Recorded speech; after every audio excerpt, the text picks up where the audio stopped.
It was an ordinary night in Ilford, East London. The streets were still, the air cool, and Zara Alina was walking home. It was a path she had taken countless times before, a familiar routine that gave her a sense of comfort and normalcy.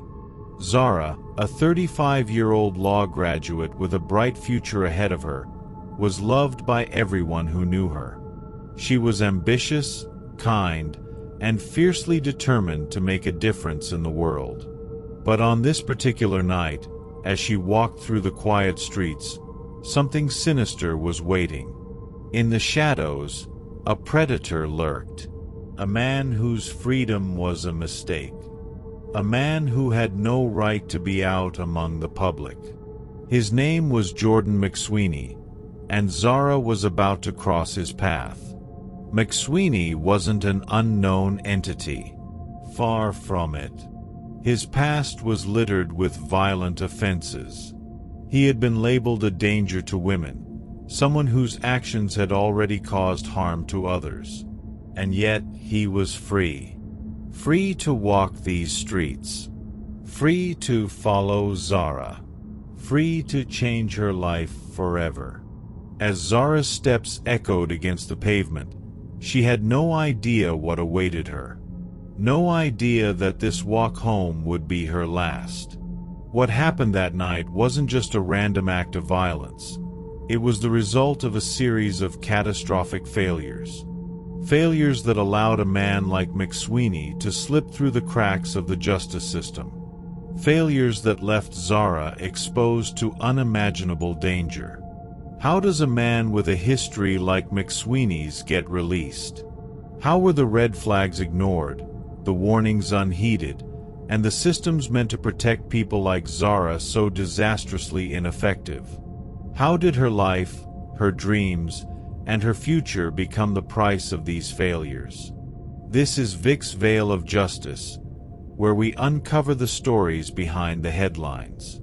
Stories of systemic failures, untold truths, and the human cost of injustice. If you're someone who believes in accountability, in uncovering the truth, and in fighting for change, then join us. Subscribe now as we unravel the events that led to Zara Alina's death and expose the cracks in a system that was supposed to protect her. Together, we'll seek the justice her story deserves. Zara Alina was more than just a name in the headlines. She was a vibrant, compassionate, and ambitious woman. At 35, Zara was on the cusp of realizing her dreams. A recent law graduate, she aspired to become a solicitor, driven by her deep desire to make a positive impact on the lives of others. Those who knew her spoke of her warmth, her generosity, and her unwavering belief in justice and equality. Family was everything to Zara. She was deeply connected to her loved ones, her home a place of shared laughter and support. Zara's loss has left a void that words can scarcely describe, a pain her family must now endure every day. Her friends remember her as the person who lit up every room she entered, someone who always took the time to listen, to care, and to offer a kind word when it was needed most. Her future was bright, filled with hope and potential. She had so much left to give, so much she wanted to achieve. But all of that was taken in an instant. Zara's life was stolen, her dreams shattered, her family left to grieve the unbearable. But as we honor Zara's life, as we reflect on the incredible woman she was, we must confront a darker truth, a truth that demands answers. How was her killer, Jordan McSweeney, free to walk the streets that night? How did a justice system designed to protect fail so catastrophically? The answers to these questions reveal a chilling pattern of negligence and oversight. And they expose the cracks in a system that allowed a known danger to take the life of an innocent woman. Jordan McSweeney was not a man of mystery. He was a man whose name was etched deeply into the files of the justice system. Over the years, his path through life had been anything but ordinary. A descent into criminality that left behind a trail of broken laws and shattered lives. His story begins like so many others: a troubled youth, an inability to stay within the bounds of the law. But McSweeney was different. He didn't just commit crimes, he escalated them. At first, his offenses were small, almost petty. A stolen bicycle here. A shoplifting incident there. But these early acts were warning signs, blinking red lights that were ignored as he slipped deeper into a life defined by crime. As McSweeney grew older, his crimes grew bolder. By the time he reached adulthood, his rap sheet was a sprawling narrative of violence and disregard for human life. He had been arrested for burglary multiple times, breaking into homes, violating the sanctity of spaces where families felt safest. In one case, he shattered a window to gain entry, terrifying the occupants. The home was left in ruins, not just physically, but emotionally, a place once filled with warmth now scarred by fear. And then there were the assaults. McSweeney's temper was like a ticking bomb, exploding without warning. In a bar one evening, a casual argument turned into a vicious attack. Witnesses described the scene: McSweeney lashing out, his fists flying with a ferocity that left his victim bloodied and battered. The man survived, but he was left with scars, both physical and emotional, that would never fully heal. His record didn't stop there. He was known for threatening behavior, for intimidating those who dared to stand up to him. But the most horrifying pattern in McSweeney's life was his behavior toward women. His predatory instincts were clear, documented in police reports and court hearings. He didn't just make women uncomfortable, he terrified them. In one chilling incident, he followed a woman for blocks, his footsteps echoing behind her until she finally ran, her heart pounding with fear. The system knew who he was. His record screamed danger. But the system didn't act. By the time he was in his late 20s, McSweeney had amassed 28 convictions for 69 offenses. A shocking number, yes, but even more shocking was what came next. Despite his extensive criminal history, despite being labeled a danger to every woman, McSweeney was released on license. Released with conditions that were meant to monitor him, to ensure that he didn't pose a threat to society. But those conditions were a mere formality to him. Within days, he began violating them. He skipped his mandatory probation meetings, appointments designed to keep him accountable. He didn't check in with his supervisors. He broke every rule set before him. And what was the response? Silence. No immediate action was taken. The red flags were there, waving, glaring, but they were ignored. McSweeney didn't hide his defiance. He didn't operate in the shadows. He moved through life with an arrogance born from knowing the system wouldn't hold him accountable. He was free to walk the streets, free to live his life without consequence, and free to stalk his next victim. But how does this happen? How does a man with such a long, violent history slip through the cracks? How does a justice system built to protect its citizens fail so catastrophically? And why wasn't anyone, watching him? These aren't just questions about McSweeney. They're questions about a system that let him roam freely. A system that didn't just fail Zara but has failed countless others before her. As we look deeper into his past, the systemic failures become impossible to ignore. So, why was Jordan McSweeney allowed back into society? Why weren't the warning signs enough? And most importantly, what could have been done to stop him before it was too late? Jordan McSweeney should never have been free. His violent past, his disregard for the law, and his dangerous tendencies were well documented. And yet, the system, a system designed to protect society, allowed him to walk the streets. To understand how this happened, we must examine the series of systemic failures that cleared his path to Zara Alina. Let's start with McSweeney's release on license. License is a conditional release, a compromise between serving a full prison sentence and returning to society under strict supervision. The conditions of this release are designed to monitor the individual, ensure compliance, and, most importantly, protect the public. For someone like McSweeney, with a criminal history spanning 28 convictions and 69 offenses, those conditions should have been unyielding. Probation officers are the linchpins of this system, tasked with overseeing individuals on license. They're responsible for ensuring compliance, conducting regular check-ins, and taking immediate action when violations occur. But McSweeney, almost immediately, began breaking the rules. Within days of his release, he failed to attend his mandatory probation meetings. These meetings were not optional.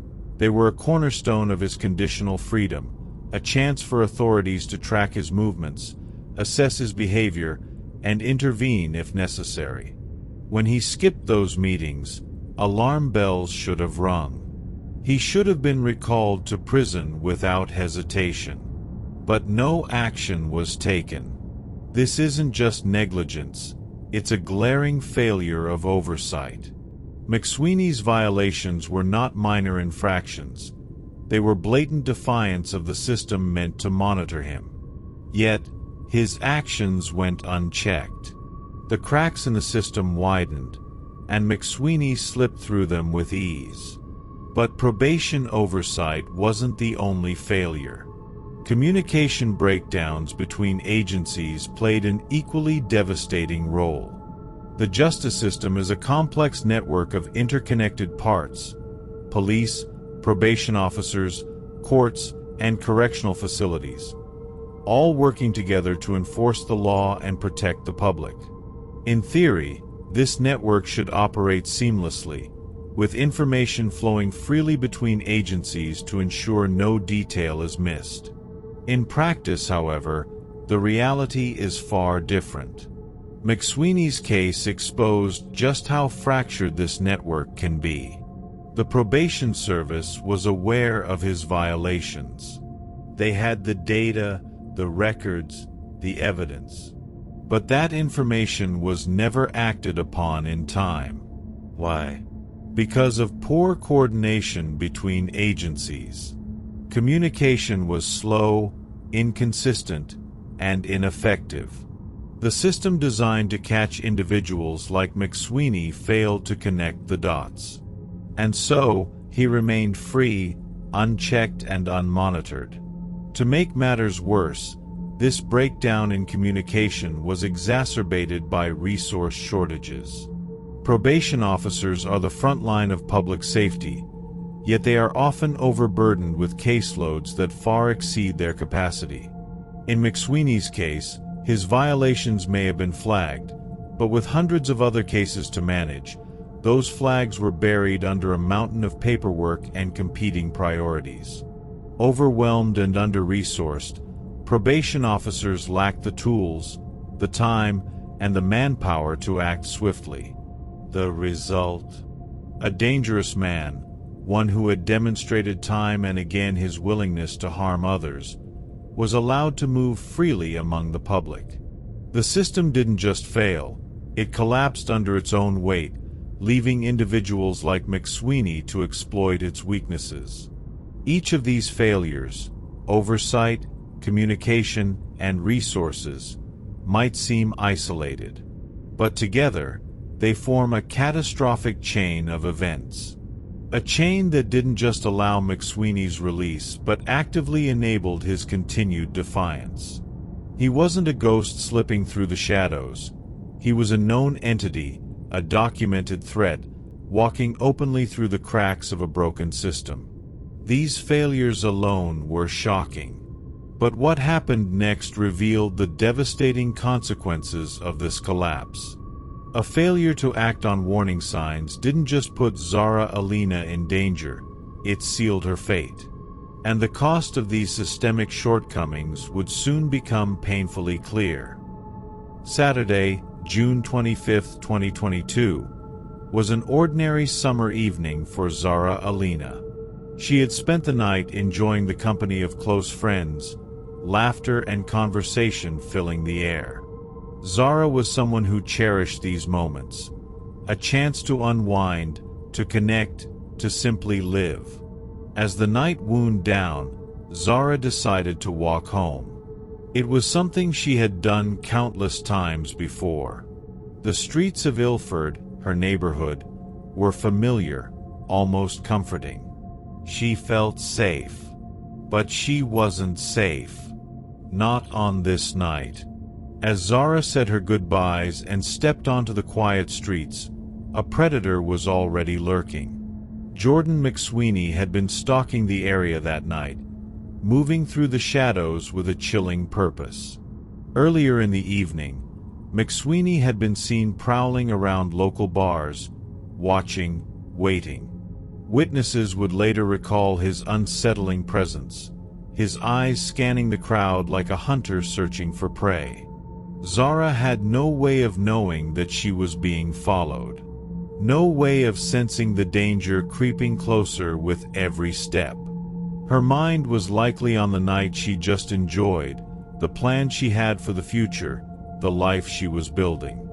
She walked with purpose, unaware that McSweeney had chosen her. The attack began on Cranbrook Road, a quiet residential street illuminated by dim streetlights. McSweeney approached her from behind, his movements calculated, his intentions clear. In an instant, the peace of the night shattered.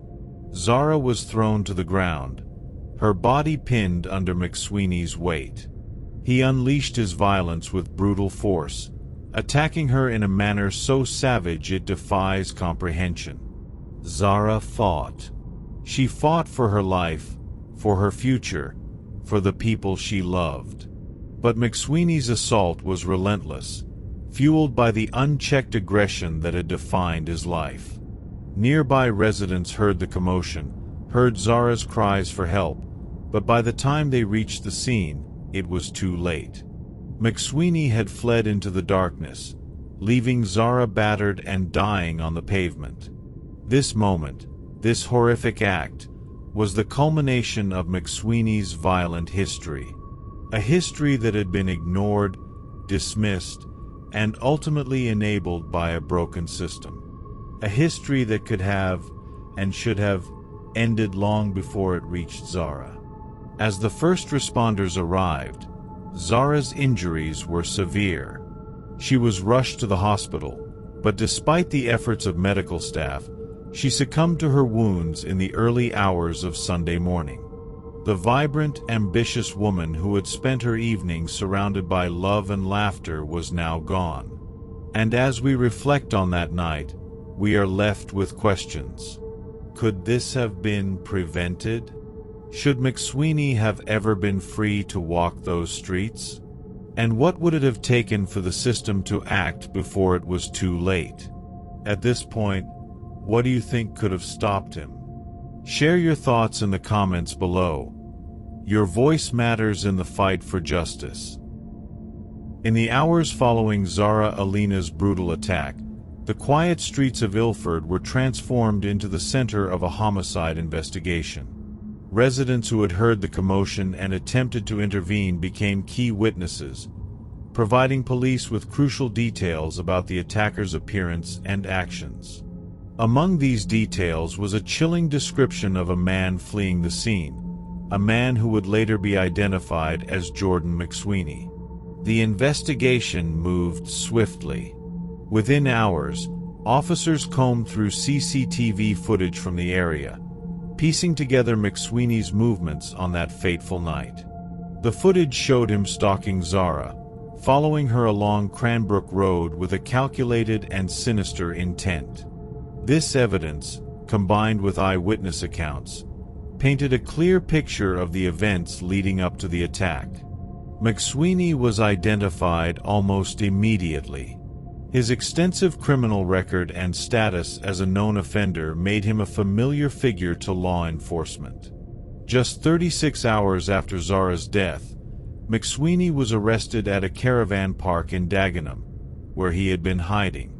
Officers described him as calm and uncooperative during the arrest, showing no signs of remorse for the heinous crime he had committed. In the days that followed, the details of McSweeney's past and his unchecked release began to emerge, fueling public outrage. Zara Alina's death wasn't just a tragedy, it was a preventable tragedy. The failures of the probation system, the lack of immediate action following McSweeney's violations, and the glaring communication gaps between agencies were thrust into the spotlight. As McSweeney sat in custody, the justice system that had failed Zara now moved to hold him accountable. In court, his demeanor was cold and unrepentant. Faced with overwhelming evidence, including the CCTV footage and forensic analysis, McSweeney pleaded guilty to Zara's murder and sexual assault. His plea spared Zara's family the agony of a lengthy trial, but it did little to ease the pain of their loss. The court's decision was swift but damning. McSweeney was sentenced to life imprisonment with a minimum term of 38 years, ensuring he would never again walk freely among the public. The judge's words were unflinching, condemning McSweeney not only for his actions but for the fear and trauma he had inflicted on Zara's family, her community, and society at large. But for many, this was not enough.